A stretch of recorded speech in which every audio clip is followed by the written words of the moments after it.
I wasn't supposed to see the message. It lit up on Daniel's phone as he stepped away from the table to take a call. The screen glowed under the soft amber lighting of the rooftop restaurant, flashing just long enough to catch my attention. I hadn't intended to glance, honestly. I was adjusting my wine glass to avoid tipping it over. But the words appeared clear as day: let her finish the deal, then cut her loose. Sent by Oliver Grant, the company's newly appointed CEO. The message burned silently into my mind. I blinked, hoping they'd vanish, but they stayed. My hand froze midair, the wine glass trembling slightly.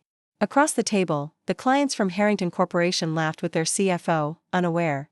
We'd spent 9 months orchestrating this partnership, a full-stack AI infrastructure package valued at over $40 million. And I had architected every clause, every contingency. I straightened as Daniel returned, his usual polished grin in place, eyes slightly narrower than normal. He knew I had seen it. I returned the smile slowly, composed. Let the game begin. The dinner resumed like a well-rehearsed play. Daniel toasted cross-functional collaboration, the clients clinked glasses, and I nodded in all the right moments. Yet, internally, something had shifted. The room hadn't changed, but I had. I observed Daniel more closely. He sat unusually upright, checked his phone often, fingers twitching with each vibration. Laughter came at odd moments. His facade was intact, but barely. The clients, meanwhile, showered compliments. Barbara, your leadership has been exceptional, said Colin Harrington, the CFO. If you were running the whole operation, we'd have signed months ago. Before I could respond, the waiter returned to top off drinks. He glanced at me, then at Colin, and said with exaggerated cheer, always a pleasure serving the CEO and her team. Daniel's knuckles whitened around the stem of his glass, jaw tightening. That fleeting moment revealed the truth. They weren't just planning to dismiss me, they were expecting me to hand over the signed contract first. Suddenly, the laughter around me faded, distant as echoes down a hallway I no longer belonged in. The warmth of the lights, the scent of seared scallops, the aged Merlot, all of it blurred under the weight of realization. I smiled again, this time not for the clients. It was for me. Something had cracked, not within, but around me, and I already contemplated how to exploit that crack. Back at my apartment later that night, the remnants of the wine lingered, but the sweetness had vanished. The city skyline outside my window appeared colder, detached. I slipped out of my blazer, letting it drape across the chair, and stared at the glowing urban sprawl I once found inspiring. Memories resurfaced, 3 promotions I should have earned, denied unjustly. The first was 3 years ago, after negotiating the Lockwell contract worth $10 million, nearly single-handedly while my supervisor was on paternity leave. The congratulatory emails flowed, but the promotion went to Daniel, a man who had joined 6 months prior and had not even participated in the Lockwell pitch. I swallowed the sting and continued working. The second denial came during the Zenitech project, another major deal I had built from scratch. HR called it strategically necessary to retain me in my current role. Daniel called it a temporary hold. The third, 6 months ago, after weeks of preparing internal pitch decks, gathering peer recommendations, and mentoring junior associates to show leadership initiative, yielded nothing. No explanation, no recognition. Rumors suggested my precision and independence intimidated the executives. My phone buzzed. The name on the screen, Mom. I let it ring twice before answering, injecting lightness into my voice. Hey, Ma. Her voice was warm. Hi, baby. You sounded tired the other day. I'm fine, I lied, catching my reflection in the dark window. You sure? You've been working so hard. I just hope they notice, that they truly see you. I hesitated, then smiled quietly. Even though she couldn't see it. I knew my value was clear to some, but the bitterness lingered. A soft ping from my laptop drew my attention, a message from my assistant, Clara, the only person who had never underestimated me. Brief, no subject line, attachment included. You didn't get this from me. I clicked. It was a PDF labeled Q4 restructuring proposal, confidential. My name appeared nowhere on the upcoming leadership tracks, but Daniel's was prominent: new team lead, strategic initiatives, East Coast expansion. The realization made my stomach churn. They had considered me expendable, a bridge builder never meant to cross the gap. I closed the file, sitting in silence. For the first time in years, I allowed the bitterness to settle in my bones. But deep down, I knew it wouldn't remain dormant. 2 months ago, I'd met with Liam Rhodes, COO of Harrington Corporation, our largest client prospect, at an understated cafe. He had approached me privately, casual yet intentional, and hinted at potential opportunities should I grow tired of being underestimated. That conversation, seemingly inconsequential at the time, planted a seed. Back in my apartment, in the quiet of the night, I began researching. Legal structures, tax implications, business licenses. I wasn't dreaming, I was blueprinting. 1 week later, I met with Alan Prescott, a former compliance attorney from our company, now independent. Together, we formed Rivers and Row LLC under a neutral, untraceable holding name. No fancy branding, no staff, no office lease, just a secure entity ready to hold something substantial. Clara discovered me one late evening, observing export logs, and offered help without hesitation. Together, we copied my authored work from the last 18 months, strategy briefs, risk models, budgets, clean, original, entirely mine. This wasn't rebellion, it was preparation. Pride, quiet and self-assured, emerged as I reviewed the Barnes Tech contract I had built alone. Every clause, footnote, and contingency bore my fingerprints. By 7:34 p.m., a message pinged, final review done. Looks clean on our end. Ready when you are. I leaned back, tented fingers beneath my chin. Ready when you are. These words, tonight, felt different. A deal of this magnitude could define careers, turn associates into partners, directors into legends. Yet I already knew, the legend wasn't theirs to claim. The morning sun sliced through the blinds in my apartment like a sharp reminder that the world hadn't stopped moving for me. I sat at the kitchen counter, laptop open, coffee steaming beside me. Clara was already online, messaging in real time from her home in the city's northern district. First round of due diligence is in, she typed. Liam Rhodes' legal team will need a copy by noon. I paused, fingers hovering over the keyboard. The apartment felt unusually quiet, almost conspiratorial, as if the walls themselves were in on my plan. I hadn't told anyone yet, no friends, no distant colleagues, not even my mother. This was mine. Every decision, every step, every risk calculated down to the decimal. I drafted the email, carefully embedding the Rivers and Row documents under the holding company's neutral name. The attachments included every proposal I had touched over the past year. Clean, professional, entirely mine. I hesitated only for a moment before hitting send. Done, I whispered. A shiver ran up my spine, not fear, not excitement, but the precise mixture of both that sharpens every sense. Clara sent a quick, confirmed back. The first domino had fallen. By 10 a.m., the phone rang. Liam Rhodes himself. His voice, calm but tinged with curiosity, echoed through the speaker. Barbara, he said. I've reviewed the documents. Impressive work. Clean, thorough, exactly what we need. Are you still available to oversee the integration? Yes, I replied smoothly. I've already prepared a phased plan for implementation and risk mitigation. I can present it directly to your board if necessary. There was a pause. Then, I expected nothing less. I hung up, heart still racing. Not because I had impressed him, though I had, but because I knew Daniel would find out sooner than later. And when he did, it wouldn't be subtle. By mid-morning, I slipped into my blazer and made my way to the company headquarters. From the outside, it appeared as if nothing had changed. The glass facade glinted in the sun, employees rushed through revolving doors, a faint hum of conversation floating from the lobby. Inside, however, I could feel the tension in the air, a subtle, electric current that hadn't existed a few days ago. Daniel approached me near the elevators. His expression was polite, neutral, but his eyes betrayed a flicker of something darker, anticipation, maybe even fear. Barbara, he said, voice carefully modulated. Got a moment? Of course, I replied. I followed him to a small conference room near the back. Once the door clicked shut, he leaned against the table, folding his arms. I heard some interesting chatter from the Harrington meeting last night. I raised an eyebrow. Chatter? Yes, he said, voice dropping. About you. About the contracts. I smiled slightly, maintaining calm. Is that so? Daniel's jaw tightened. He took a step closer. Lowering his voice. Be careful, Barbara. You've always been valuable, yes, but we have restructuring coming. Some of us won't make it through the next wave. I leaned against the edge of the table, matching his intensity. I've been aware of the upcoming changes, I said evenly. I've also been preparing accordingly. His eyes narrowed. Preparing? I let the word hang between us. Then I spoke clearly. I've documented every deal I've touched. Every client contact, every internal strategy document, every proposal. All fully traceable to me. Should the company restructure, I will ensure that my work doesn't disappear with the shuffle. He stared at me, silence stretching. Finally, he muttered, You're ambitious. Dangerous. I let out a small, humorless laugh. I prefer precise. The meeting ended there. Civility intact. I left the building, feeling the surge of adrenaline that comes from having drawn a line, and knowing that I had the upper hand. By late afternoon, my inbox was flooded. Legal teams, client representatives, even an internal HR query, each thread confirming my position, my leverage. Clara and I moved quickly, tagging, cross-referencing, ensuring that every piece of documentation was airtight.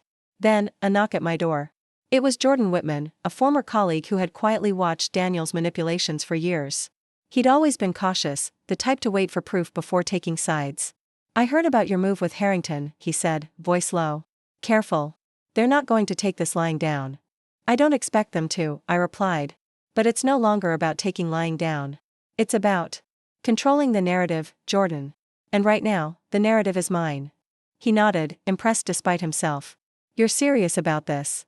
"I'm beyond serious," I said. "I'm calculated. Every risk accounted for, every contingency planned." The day ended with the city lights flickering to life below me.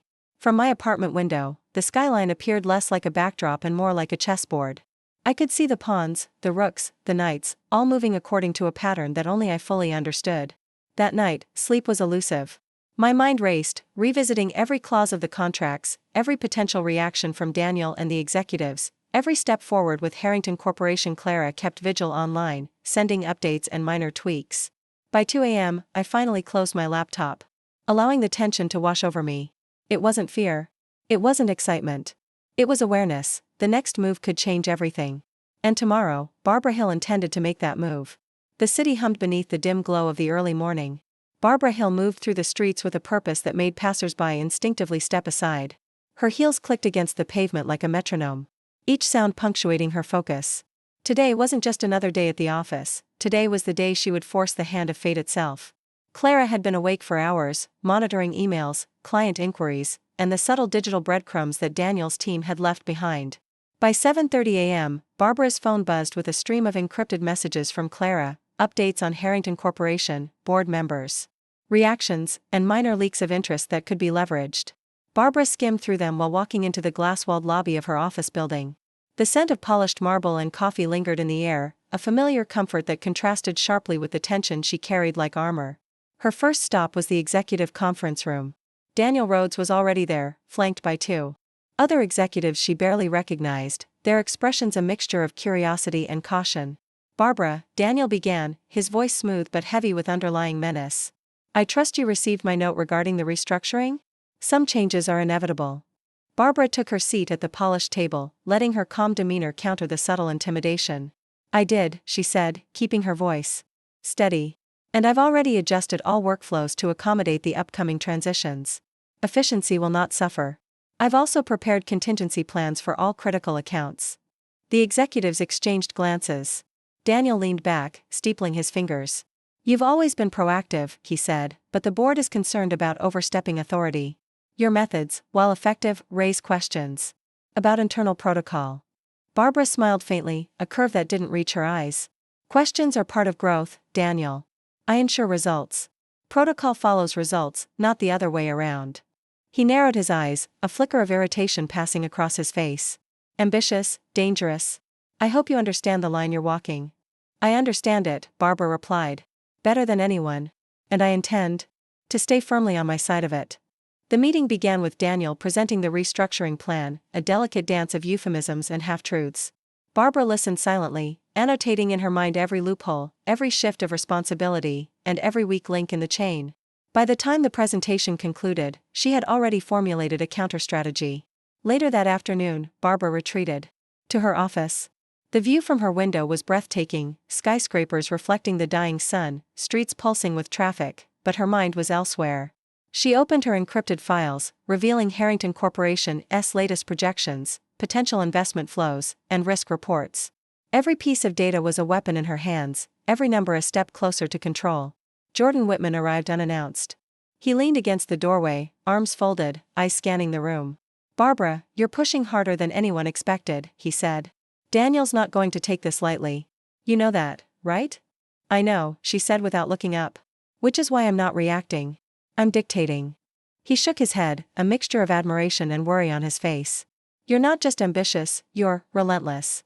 Be careful, Barbara. There are forces here that won't play fair." "I've accounted for that," she replied. "Every move Daniel makes, I've already predicted. Every counter, every risk, every potential sabotage." Jordan sighed, finally letting his gaze drift to the sprawling city below. Still, it's a dangerous game you're playing. One misstep, and it all collapses. Barbara finally looked at him, a glint in her eyes. That bordered on feral calm. Then I'll make sure no misstep exists. The board, Harrington, even Daniel, they'll realize too late that the game isn't theirs to control. It's mine. That night, Barbara didn't sleep. She stayed at her desk, reviewing contracts, double-checking communications, and simulating scenarios in her mind. Clara was at her side, offering insights, flagging potential risks, and verifying that every digital footprint was untraceable. A notification blinked on her screen. Daniel had sent a meeting request, urgent, immediate, subject line, discussion, Barbara Hill. Barbara exhaled slowly. This was the moment she had anticipated, the first direct confrontation since the Harrington integration had begun.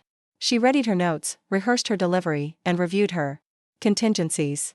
By 10 p.m., she entered Daniel's temporary office. The space was sterile, lit by a single desk lamp, shadows forming like silent judges on the walls. Daniel stood behind his desk, arms crossed, expression unreadable. "Barbara," he said without preamble. "Your progress, impressive. But your methods are causing unrest. There are murmurs among the board." "I expected that," she replied. Stepping closer, her tone unwavering. "Murmurs are meaningless when decisions are backed by results. And the results are clear. Harrington is stable, growth projections intact, risk mitigated. Everything you claimed was fragile is now structured. I've done more in 2 weeks than your team managed in months." He stared at her, a dangerous calm in his eyes. "You're audacious. Reckless. Calculations aren't recklessness," she said. "They're precision. And precision always wins." He stepped forward, leaning on the desk, close enough that she could see the faint twitch in his jaw. "Do you realize what you're doing? You're crossing lines that could cost you, professionally, personally." Barbara smiled faintly. "Lines are temporary constructs. I deal in facts, Daniel. The rest is irrelevant." For a moment, silence filled the room. Then he straightened, voice controlled. "You've made your stance clear. But remember, every action has consequences. Even calculated ones." Barbara nodded. "I know. And I've planned for them all." As she left the office, the corridor's fluorescent lights flickered, casting long shadows. Barbara's heart raced, not with fear, not with doubt, but with the thrill of having anticipated every move, having drawn the line and stepped boldly beyond it. Tomorrow would be another test. Another challenge. Another opportunity to assert control. And Barbara Hill had no intention of failing. The next morning, Barbara arrived at Harrington Corporation's headquarters earlier than usual. The city was still shrouded in a thin mist, streetlights flickering like reluctant witnesses to the early hour. She moved through the revolving doors with the calm authority of someone who owned not just the building, but the invisible strings controlling its future. Clara was already waiting in the conference lounge, laptop open, coffee untouched. "You've got emails piling up from the board," she said without looking up. "They're anxious, questions, doubts, requests for justification." Barbara sank into the chair opposite her. "Let them worry," she said, voice low, almost indulgent. "Anxiety doesn't change outcomes. Strategy does." She tapped her fingers lightly on the polished table. "And I've prepared answers. Every single one." The first meeting of the day was with Jordan Whitman and a handful of department heads. Their expressions were polite, but guarded. Barbara had noticed subtle glances exchanged across the table, whispered side conversations, the way hesitation clouded even seasoned executives. She thrived in that uncertainty. "Barbara," Jordan began, adjusting his tie, "the board is expecting a clear update on the Harrington integration. The restructuring has to be justified. They want results, not projections." She smiled faintly. "I've compiled a full report. Each division is stabilized. The only variables left are minor, manageable. You'll see." She opened her laptop and projected the slides. Each number, chart, and forecast had been carefully prepared, meticulously cross-checked, leaving no room for criticism. Her eyes flicked across the room, noting reactions, micro-expressions, the subtle tightening of jaws and pursed lips. Midway through, Clara whispered into her earpiece, "Daniel is online. He's reviewing the board's responses in real time." Barbara barely flinched. "Good. Let him watch. He'll see exactly who holds control." The room was tense, the kind of tension that clung to walls and hung in the air like static electricity. Department heads began asking questions, probing for weak spots. Barbara answered each with precision, citing reports, historical data, and predictive analytics. Every answer closed a door, built another wall of control around her authority. By the time the meeting ended, murmurs of respect and a hint of fear, rippled through the room. Barbara stood, nodding politely, acknowledging their acknowledgement without giving an inch of emotional satisfaction. She had won, subtly but undeniably. Back in her office, she allowed herself a moment of reflection. Daniel Rhodes's message was still unread: "We need to talk. Now." She knew this meeting would be more than just a challenge, it would be a test of intellect, influence, and nerve. Her phone buzzed again. It was Jordan. "Barbara, something just came up. A situation with the investor accounts. It's urgent. You need to see it." Barbara's curiosity piqued, she followed Jordan to a smaller meeting room where the investor liaison, a nervous man named Gregory Lane, awaited. "Barbara, there's an irregularity," he said quickly, glancing at Jordan for support. "An account flagged unusually large withdrawals yesterday, amounts that don't match any forecast. Security is investigating," but Barbara's mind raced. She leaned over the table, studying the reports. "Show me the transaction. History. Every timestamp, every authorizer, every cross-reference." As she scanned the data, a pattern began to emerge. It was subtle, almost imperceptible to anyone not trained to notice the tiny deviations. "This isn't random," she said slowly, eyes narrowing. "Someone inside is testing the boundaries, probing for weaknesses." Jordan frowned. "Are you saying sabotage?" Barbara's lips pressed into a thin line. "Not yet. But someone is watching, waiting for a mistake. And they won't hesitate to exploit it." Clara's voice came through the earpiece again. "Daniel's message: he wants to meet in person. He's downstairs. Says it's critical." Barbara nodded without looking up. "Then we go. And we control the narrative. Whatever he brings, we're ready." By mid-afternoon, Barbara entered the grand boardroom where Daniel awaited. His posture was deliberately casual, but his eyes betrayed a spark of frustration. Behind him were two silent security officers, a subtle display of intimidation. Barbara took her seat, calm, poised, unflinching. "Barbara," Daniel began smoothly, "we have a situation. It seems there are discrepancies in the accounts. I need explanations, immediate." Barbara leaned back, fingers intertwined. "I was briefed. I've analyzed the discrepancies. They're not errors, they're deliberate tests. Someone is attempting to destabilize the system, perhaps even to discredit me." Daniel's eyes narrowed. "And you're certain? You're implying internal sabotage?" "I am certain," Barbara replied firmly. "And I will handle it. The moment the board becomes aware, it will be controlled, contained, and documented. No damage will be done, at least none that cannot be traced and reversed." He studied her, expression hard to read. "You're audacious, Barbara. Recklessly so." "I call it strategic precision," she said. "I've anticipated every move. Every risk is accounted for. Every variable has a contingency. You may test me, Daniel, but the board will see only competence, control, and results." For the first time, Daniel's composed facade wavered slightly. He leaned forward, voice low, almost threatening. "Do you truly understand what you're dealing with? Harrington isn't a playground. Mistakes, or arrogance, can destroy careers." Barbara's response was a smile, controlled, sharp, knowing. "Then I'll make sure neither mistakes nor arrogance exist. Only calculated results. And I always win with them." As she left the boardroom, the corridors seemed to vibrate with possibility. Barbara Hill had identified the threat, contained it in her mind, and prepared a counterstrike before anyone else had even realized the game had begun.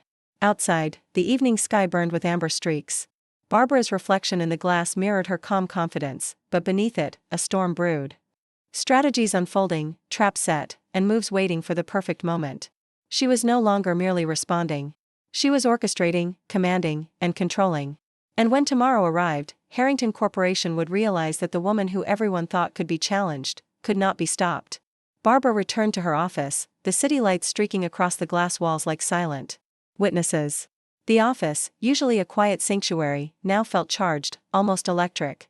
She sat at her desk, reviewing the flagged accounts and internal activity logs once again. Every anomaly, every subtle deviation, every unusual login was deliberate. Someone had tried to destabilize her, to rattle her control, but Barbara had already traced each move. She knew exactly who she could trust and, more importantly, who she couldn't. Clara, her assistant, peeked in, concern etched on her face. "Barbara, Daniel wants a debrief. He's not going to wait for you to catch up." Barbara leaned back in her chair, letting the cityscape reflect in her eyes. "Good. Let him think he's in control. It's better for him to sweat a little before we finish the game." She smirked, already plotting the moves ahead. Every second Daniel spent underestimating her was an advantage she wouldn't waste.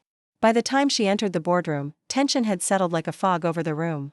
Daniel stood near the head of the table, arms crossed, an aura of authority carefully maintained. "Barbara," he said, voice clipped, "you have 5 minutes to explain this mess.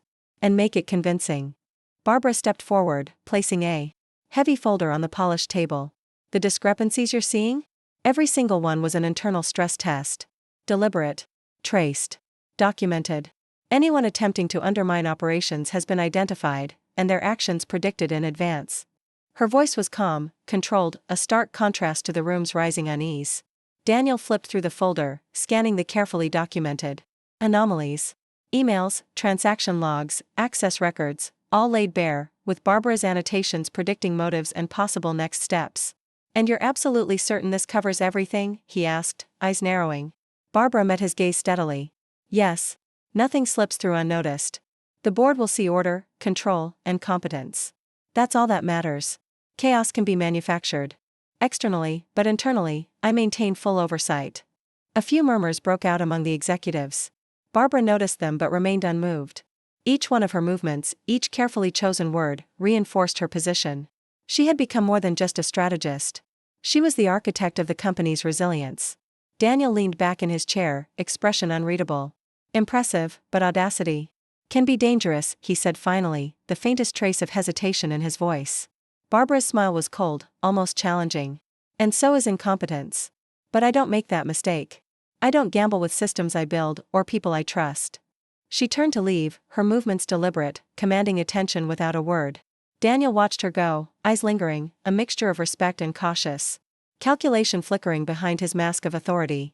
Barbara Hill had survived this trial, but she knew better than anyone that tomorrow's challenges would be harder, more unpredictable, and far more personal. As the door closed behind her, Barbara returned to her desk, pulling up additional logs. Every click, every command was precise. She wasn't just responding to threats, she was preparing for them. For the first time, she allowed herself a small, private moment of satisfaction. The test had been passed, the control regained, and yet the stakes remained high. Barbara knew the real game hadn't ended. It had only just begun. And she intended to finish it on her terms, quietly, methodically, and with authority no one could challenge.